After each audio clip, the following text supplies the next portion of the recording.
I thought we were effective, and we knew going into it that up there in Blacksburg, versus those guys, versus Bud Foster, he was going to have a plan to stop the run.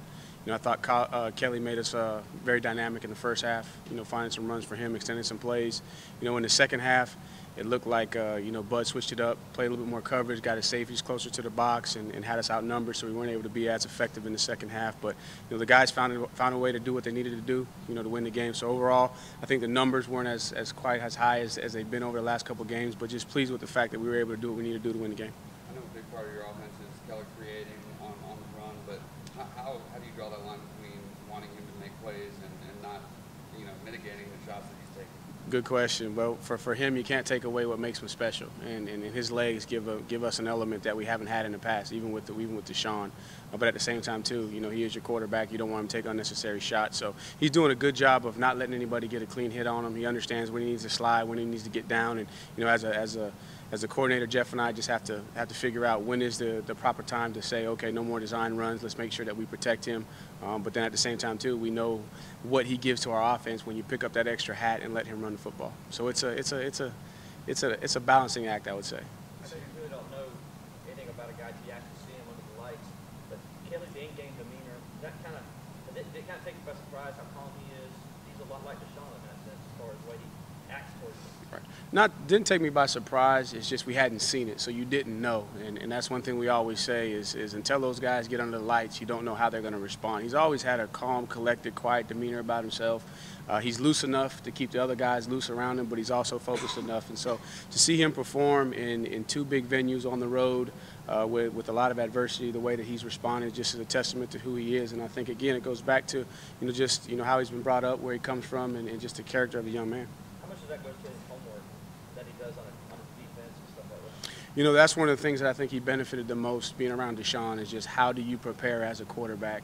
And just like Deshaun, you see him above and beyond what you ask him to do. He's in here on his own. He's already has his notes together. You see him, in between classes, whenever he has spare time, he's in here preparing. And I think that gives him that confidence and that calm demeanor. The same way as coaches, by the time we get to the game, we should be calm and have a good feeling because we prepared. Tony, was there ever a weakness on his running ability kind of fail safe for this offense on a night like Saturday when the running backs had 24 carries for 52 yards? Well, I wouldn't say it's a fail-safe. I think it just adds an element to our game, and obviously anytime you can pick up a hat, and that's what that Robert defense is structured to do, is you get those safeties very close to the box, and in the run game you can't use your receivers to account for the blocking those guys, and so they always got one hat. So we knew that it was going to be tough sledding with the backs, just like in Boston College. It was going to be a dirty game. They weren't going to give us explosive runs, and anytime you have a runner like Kelly at quarterback, you can pick up that extra hat. Now you can balance out the defense, and you can neutralize and get your running back an extra hat on that guy. And then again, I think majority of the plays in the game was just Kelly, improvising and extending in the passing game as opposed to as many design quarterback runs. Tony, was there ever did you guys as coaches ever take a wait-and-see approach with all the new guys on offense coming into the season? And when did that, if you did, when did that disappear during this stretch of run a top 15 games? You said the wait-and-see guys on offense? Yeah, did you take any kind of wait-and-see approach heading into this season because there were so many new guys? I think, the quarterback was not a wait and see. It's just how is he going to perform, under the pressure. But with the rest of those guys, Falcinelli's new, he's thrown right in there. You saw that we got Travis in there early, as a young guy, Amari, T, all those young guys. So I think from a depth standpoint, we knew that those guys were going to have to play early, and we weren't necessarily looking at the schedule and who we were playing. It's just we got to get those guys some action because we're going to need them throughout the course of the season. So I'd say with the quarterback, it was more not wait and see, is how is he going to perform under the pressure. And I think he's exceeded a lot of expectations. And the great thing is he's going to continue to get better. And I think his best football is still ahead of him as he continues, because he's learning something every single week. And that's what's so great about Kelly is you coach him on one thing from last week. Now you saw, for example, maybe setting the pocket too deep, holding the ball too long in the pocket. You saw that he was very decisive. He's go through his reads. They weren't there. He pulled it down and he knew when to run. So that's the encouraging thing, is that he's going to continue to get better, even though he's played pretty good so far this season. I know you want to get to say that this offense with all the young players is still a work in progress, that you're still learning what they all can do, and that the passing game by extension is still a work in progress. What you are now is not what you'll be in game 12. No question. I think that there still is a young group We're still building that chemistry, every single day in practice, every single game that we play. The good thing is we've been challenged, early in the season, and so I think we know what kind of character we have, but we're still young. There's a lot of things that we can improve upon, and this is going to be great film for us to coach off of, because obviously coming out of it statistically, not where we're used to being, but we did what we needed to do to win the game, so there's a positive there. They went into a hostile environment, didn't turn the ball over, so we got the makings of being a very strong unit, but we still got to go back to work. There's a lot of each position, specifically at running back. We got to play better without the ball. I think when we get the ball, we get opportunities, we do a good job, but then we could be more physical without the ball. We can really impact the game, and then each coach is going to have things to coach off of, and that's what's encouraging is, we made it through a rough stretch here.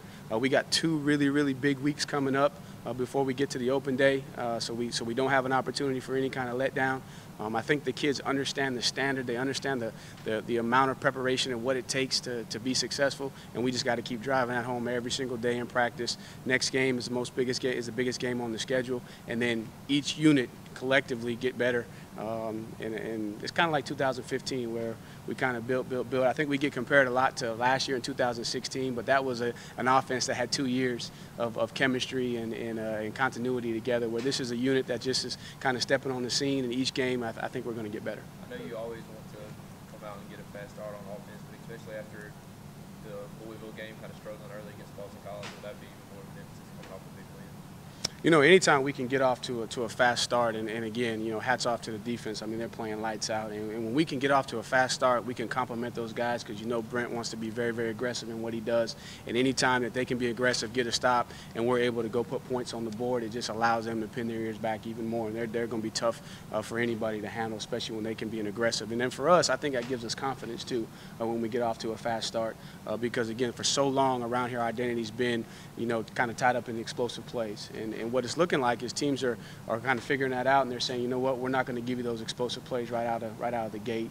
And guys made plays. Kelly broke some tackles. We were able to get off to a fast start, and then again, it fed the defense, and it really complimented them. So for us, it's about confidence. It's being able to complement the defense, and then again, the area we got to improve upon is, especially from last week, is when we get off to a fast start, let's make sure that we finish it the way that we're capable of finishing. And again, we put ourselves in a bind there in the second half with a couple of negative plays. I took a chance on a first down with a pass, and ended up getting a sack. I said that sack's on me, even though it was a coverage sack. I could have done a better job there to help Kelly out. And so we just got to eliminate those negative plays down the stretch and finish with a dominant performance like the way we started.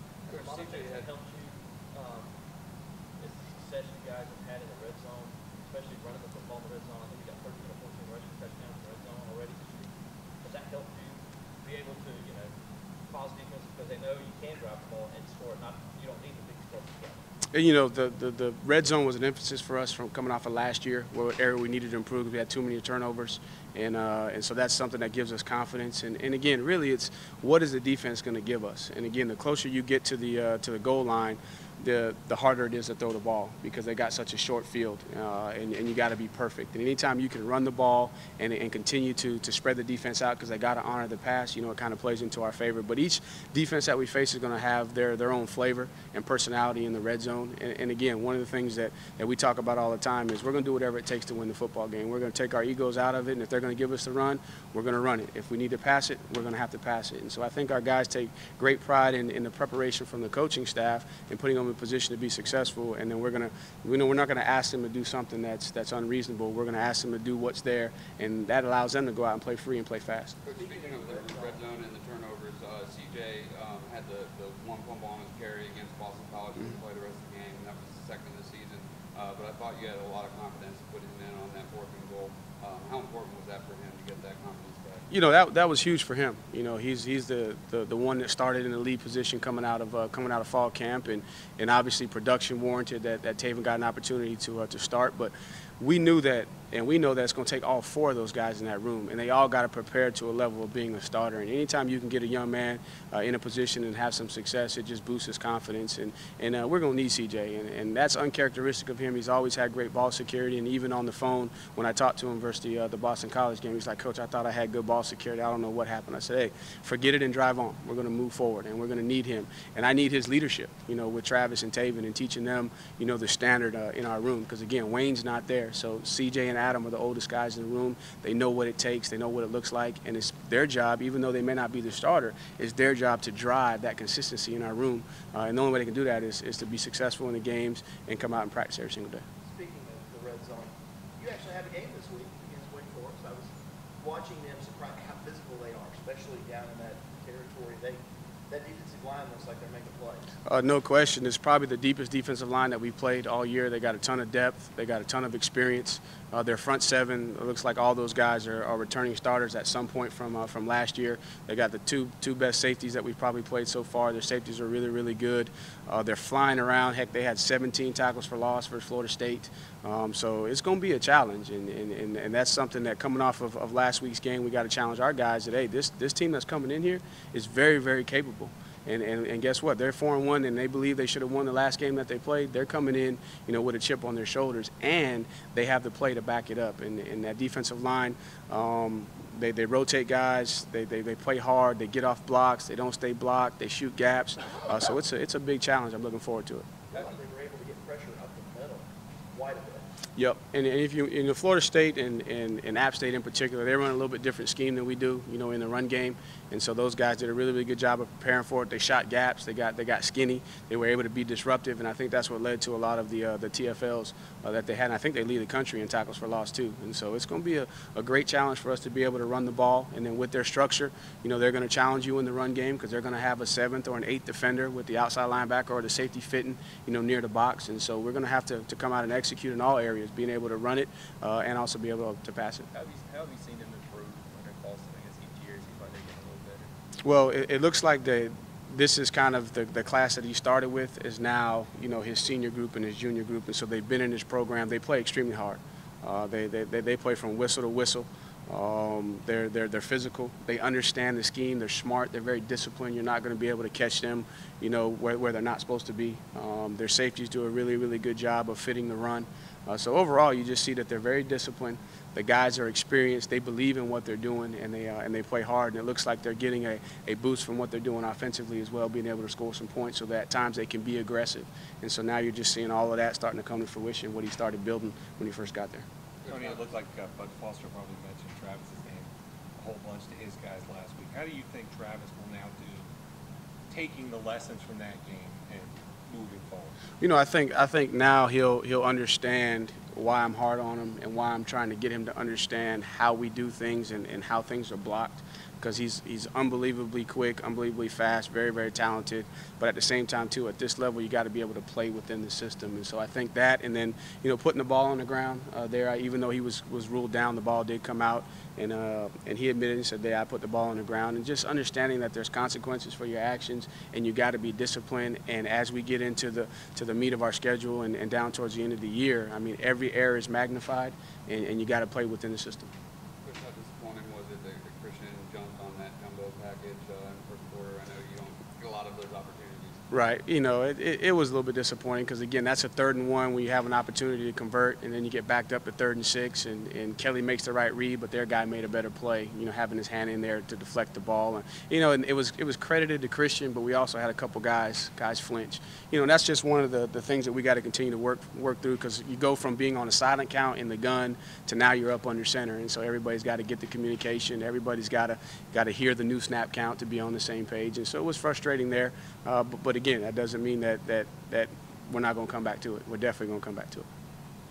Tony, I know you had an early morning Sunday, but did you get a chance to watch Deshaun and what he did to you at any of it? I just saw the stats. Yeah. I saw the stats. Those stats are things that you guys saw every week. Right. It's no surprise to you, Right. I would imagine.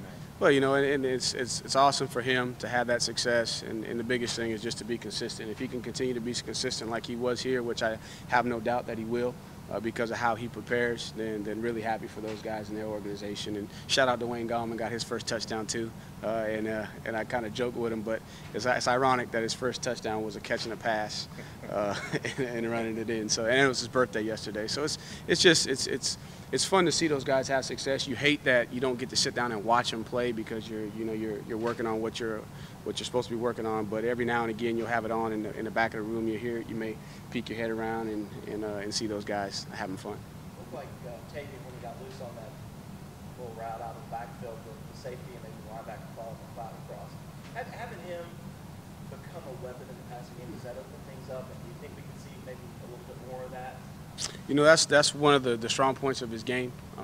And again, as we prepare, when defense presents opportunity for us to get those guys involved, CJ catches the ball well, Adam as well, and Travis does a good job catching the ball. So over time, as we continue to progress, the biggest thing is, when we started back over, we kind of had to go back to the beginning, and we'll start to build this thing as we grow as a unit, where we see our strengths are, where we have opportunities to grow. But that's definitely something that when we recruited him, we knew that he can do, and as we continue to build, you'll see him having more opportunities to do that.